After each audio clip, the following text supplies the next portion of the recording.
আজকে আমরা যে মিটিংটায় বসছি এটা কিন্তু খুব সিরিয়াস। আমি যে কথাগুলো বলবো খুব মনোযোগ দিয়ে শুনবি। আর আমার কথা শেষ হওয়ার পর যদি তোদের কোনো কিছু জানার ইচ্ছা থাকে তাহলে আমাকে প্রশ্ন করবি।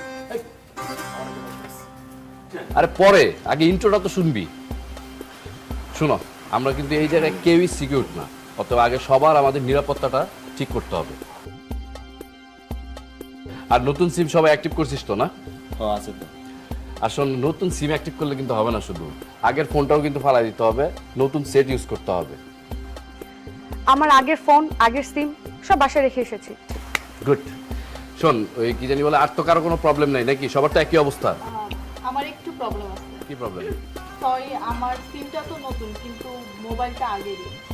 তাহলে এক কাজ কর, তুই এখন থেকে তোর সিমটা ডিএক্টিভ করে রাখ, ঠিক আছে? আর কোনো সমস্যা নেই। আর সবার ফেসবুকটাও ডিএক্টিভ করে রাখ, আমার মনে হয় ভালো হবে। ওকে। আরেকটা কথা, ছবি তোলা যাবে কিন্তু কোনো ছবি কিন্তু আপলোড দেওয়া যাবে না।